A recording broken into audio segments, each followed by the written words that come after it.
Hello ළමයි. ඔන්න ඉතින් අදත් මම මීදුම වැස්ස පිරුණු දවසක වීඩියෝ එකක් අරගෙන ආවා. අදත් මේ මම යන්නේ මල් එකතු කරන්න. ඔයාලා දන්නවනේ අපි ඉන්නේ ලංකාවේ උසම ගමේ. උසම ගම ශාන්තිපුර. එතකොට මේ ශාන්තිපුරේ වෙනම කොටසක් තියෙනවා ඔලිපන්ට් වතුයාය කියලා. මේ මම ඒකට යන්නේ ලිලි මල් හොයන්න. මෙහි පරිසරය ගොඩාක් ලස්සන වුණාට යන්න එන පහසුකම් නම් ඇත්තටම ටිකක් අඩුයි. එතකොට ලොකු වාහන ඒ වගේ යන්න අමාරුයි. මේ පැතිවල ජීවත් වෙන මිනිස්සු ගොඩාක් දුකක් විඳිනවා. මට වැස්ස වැඩි නිසා ලිලි නම් හම්බ වුණේ නෑ. හැබැයි මෙන්න මේ මල් නම් හම්බ වුණා. මට ඕඩර් එකට හයිඩ්‍රන්ජ මල් 100කුත් තිබුණා. මෙන්න මේ අංකල් කඩන්නේ ඒ මල තමයි. ඔයාලට පේනවද මේ ගහේ එකම ගහේ පාට 3ක මල් තියෙනවා. නිල් පාට වෙලා තියෙන්නේ ගොඩාක් පිපුණු මල. එතකොට කොළ පාටට මේ තියෙන්නේ මල් පොහොට්ටුව. එතකොට සුදු පාට වගේ වෙනවා පොඩ්ඩක් පිපුණාම. එතකොට මෙහෙනම් කට්ටිය කියන්නේ නිල් පාට කියන්නේ ඕවර් කියලා. ඒ හැබැයි ඔයාලා නිල් පාට මල ඉල්ලුවාට ඒවා මට දුර පැති වලට එවන්න අමාරුයි. එවනකොට ගොඩාක් ඒවා ඩැමේජ් වෙනවා. එතකොට මේ කොළ පාට මල එව්වහම ඔයාලට ගානට ඒක පිපෙනවා. මෙහේ හයිඩ්‍රන්ජ වගා කරන කට්ටිය මෙහෙම තමා කරන්නේ. එතකොට මැද්දෙන් එළවලු හදනවා වේල් අයිනෙන් වගා කරනවා මල්. වේල් අයිනෙන් පස්ස සෝදගෙන යන්නෙත් නැහැ. අමතර ආදායමකුත් ලැබෙනවා.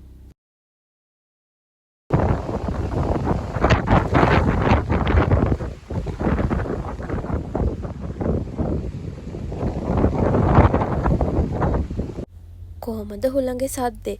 ඒ වගේම සීතලයි. ඉන්න හරිම අමාරුයි. අපිවත් ගහගෙන යන තරමට හුළං. මේ අපේ ගෙදර නම් නෙවෙයි මම මල් සල්ලි වලට ගන්න තැනක්. බලන්නකො මෙහි ඇස්තමේරියා වගාවට වෙලා තියෙන දේ. මේගොල්ලෝ මල් හිටවන්නේ සල්ලි වලට විකුණන්න. ඒ කියන්නේ යාළගේ ප්‍රධාන ආදායම් මාර්ගය මල්. එතකොට මේ ඇස්තමේරියා පාත්තිය වෙනදාට ගොඩාක් ලස්සනට මල් ටික පිපිලා තියෙනවා. හැබැයි අත මේ විදිහට තමා තියෙන්නේ. කඩන්න මල් නැහැ. ඉස්සල්ලගේ ගමනේ මට ලිලීස් හොයාගන්න බැරි වුණානේ. ඉතින් ඇවිදලා මේ මල් ටිකත් හොයාගෙන ක්‍රිෂාන්ති මලුත් අරගෙන ගෙදර ආවා. මං අද මේ වීඩියෝ එකේ අපේ මල් වත්ත පෙන්නනවා. බලන්න පුළුවන් හැමදාම මල් පිපිලා තිබ්බ වත්තේ හුළඟට වැස්සට දැන් මොනවද වෙලා තියෙන්නේ කියලා. මෙන්න ලස්සන රෝස පොකුරක් තියෙනවා. හැබැයි තව ටිකකින් ඒ රෝස මල් වලටත් වෙන්නේ මේ ටික තමයි. මේ මල ලස්සනට තිබුණා. ඒත් හුළඟට කැඩිලා ගිහිල්ලා. හුළඟ වැස්ස කියලා ඉතින් මල් ඕඩර්ස් දෙන එක නවත්තන්න බෑනේ. ඔය තියෙන්නේ එදා දවසට මට ආව ඕඩර්ස් ටික. ඇස්තමේරියත් කඩාගෙන හයිඩ්‍රන්ජත් එකතු කරගෙන ලිලීසුයි ඔක්කොම මල් ටික හොයාගෙන තමා මේ ගෙදර ආවේ. මේ කලින් කඩලා තියන්නේ පාන්දර බස් එකට දාන්න ඕන ඕඩර් එකක්. ඒ කියන්නේ එයාලා මම මේ මල් කඩන දවසට පහුවදාට ප්‍රයෝජනයට ගන්නවා. හැමෝගෙම මං ඒ විදිහට අහලා තමා මල් ටික කඩාගෙන එන්නේ. හදිසියේ හරි කුරියර් එකට දාන්න ඕනේ වුණොත් මම එදා උදේට තමා මල් ටික කඩාගන්නේ. ඔයා මගේ channel එකට අලුත් කෙනෙක් නම් ඔයාව ආදරයෙන් පිළිගන්නවා. හැමදාම මේ වගේ මල් වීඩියෝ බලන්න අපිව subscribe කරන්න කියලත් ආදරයෙන් ඉල්ලීමක් කරනවා. මේ මල් ටිකත් බස් එකට දාලා පාන්දරින්ම ඊළඟට ගියා මම නානුවේ ස්ටේෂන් එකට. ට්‍රේන් එකේ ඩිලිවර් කරගන්නකොට ඩිලිවරි ගාස්තු ගොඩාක්ම අඩුයි. මෙතන කිලෝ 15ක් වගේ තිබ්බා. ඒ ටිකටම ගියේ 450යි. වැඩ ටික ඔක්කොම ඉවර වෙලා ගෙදර ආවා. ඉතින් මට හිතුණා ඔයාලා කියලා තිබුණා අපේ වත්ත බලන්න ආසයි කියලා. ඉස්සර තරම් මල් නෑ දැන්. ඒ වුණාට මේ විදිය තමයි තියෙන්නේ. මට හිතුණා ෆ්‍රී ටයිම් එකක් තියෙන නිසා වීඩියෝ එකක් අරන් එන්න. ඔන්න ඔය විදිහට මේ රතු පාට ඩේලියා ගහයි මලුයි අතුයි ඔක්කොම බිමට වැටිලා. රෝස පාට ඩේලියාත් මල් පොහොට්ටුත් එක්කම හුළඟට කඩාගෙන ගිහිල්ලා. ඩේලියා නම් ඉතින් අතු වැඩිය හයිය නෑනේ. ඒ නිසා ඉක්මනට කඩාගෙන යනවා. ඔයාලා මගෙන් ඩේලියා මල් ඕඩර් කරගන්න අහනවා. ඒ වුණාට මේ වගේ මල් මං එවන්නේ නැහැ. මොකද ඒවා මේ දවස්වල ඔය හුළඟට වැස්සට සවුත් වෙලා හොඳ මලක් තිබුණත් ඒ කියන්නේ නුවරඑළිය පහු වෙලා රස්නේ පැත්තට එනකොට ඉක්මනටම පෙති හැලෙනවා. ඒ වගේ මල් ඒ නිසා මං කාටවත් එවන්නේ නැහැ. මේ ඩේලියා වර්ගයේ මල ගොඩාක් ලොකුයි. ඒ වගේම පෙත්තිත් ගොඩක් තියෙනවා. මල් ගහේ මල් ගොඩාක් හැදෙනවා. මේ විදිහට හුළඟ තිබ්බොත් මේ මල් එකක්වත් නැති වෙන්න හුළඟ යනවා. මල් කැඩිලා කැඩිලා පාර පුරාම යයි. ඩේලියා ගහට මුවා වෙලා බලන්නකො අර ලස්සන රෝස පොට්ටු වගේක් තියෙනවා. ඒක වැඩිය තෙමිලා නැහැ. ඒක නිසා ඒක පරිස්සම් වෙලා තියෙනවා. හුළඟේ සැර බලන්න.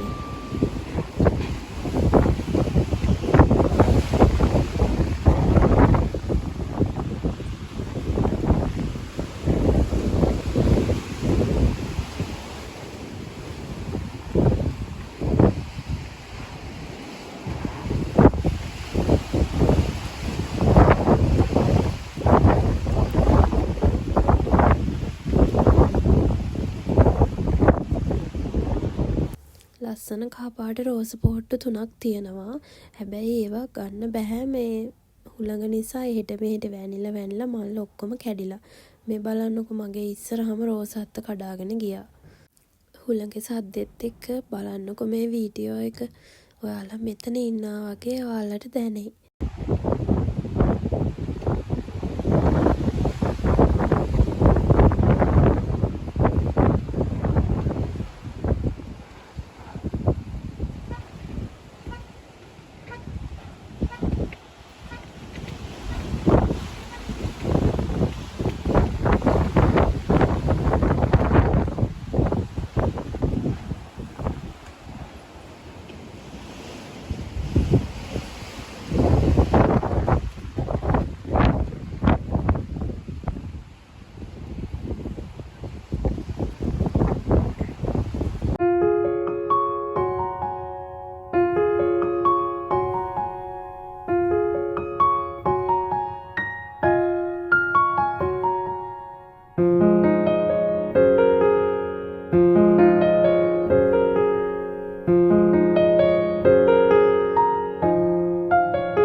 අර ඔයාලට ඈත පේන්නේ ලංකාවේ උසම පන්සල.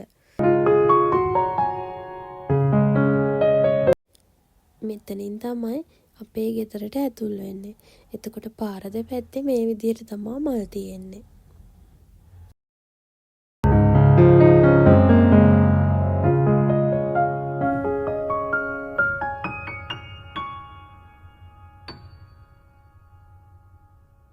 මගේ පරණ වීඩියෝ බලන අයට නම් මතක ඇති මේ වගේ කොච්චර මල් තිබුණද කියලා. බලන්නකො දැන් මේ වගේ වෙනස මල් එච්චර නැහැ. හෙට උදේ වෙනකොට මේ මල් ටික මේ විදිහටවත් නැහැ. හුළඟට ඔක්කොම ගහගෙන යනවා. ඔයාලා මේ මල් වලට පරිසරයට ඉන්න ආස වුණාට මෙහි ජීවත් වෙන එක හිතන තරම් ලේසි නැහැ. අවුවක් වැටුන්නේ නැහැ දවස් ගාණක්. මේ බලන්නකො රෝස පෙති ඉරිලා තියෙන විදිය මේ හුළඟ නිසා.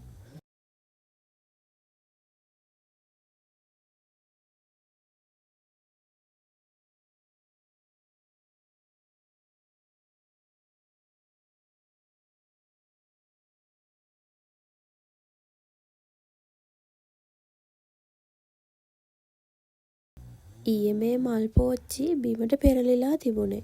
මල් පෝච්චි පෙරලෙන්න තරම් හිතන්නකො හුළඟ. පෙර ගහේ අතුත් කැඩිලා ගිහිල්ලා.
ළඟ අඩු වැඩි වෙනකොට හිතමත් එහා මෙහා යන වේගය අඩු වැඩි වෙනවා. බලාගෙන ඉන්නකෝ.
වැස්සයි හුළඟයි වැඩි නිසා අපි මෙයාලව මේ දවස් ටිකේ එළියට දාන්නේ නැහැ.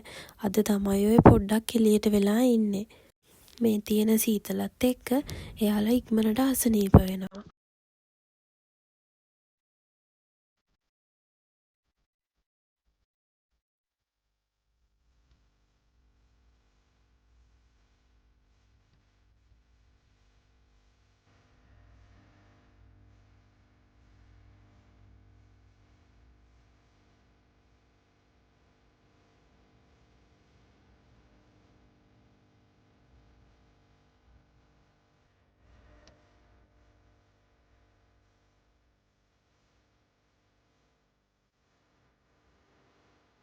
මේ මල් වර්ග ඔක්කොම හදලා තියෙන්නේ බිම. පෝච්චි වෙලා හදලා තියෙන්නේ වර්ග කීපයක් විතරයි. මගේ පරණ වීඩියෝස් වල ඔයාලට මතකනේ මේ හරියේ තියෙන මල් ගොඩ. දැන් තියෙන්නේ තනිකරම හුළඟට කඩා වැටුණු ගස් ටිකක් විතරයි. ඔන්න ඉතින් මල් වත්තේ තත්ත්වේ. ඔක්කොම මල් වත්ත අද ඔයාලට මම වීඩියෝ එකෙන් අරගෙන ආවා. ඉතින් අතට ගිහින් එන්නම්. අපි අලුත් වීඩියෝ එකකින් ආපහු හම්බ වෙමු.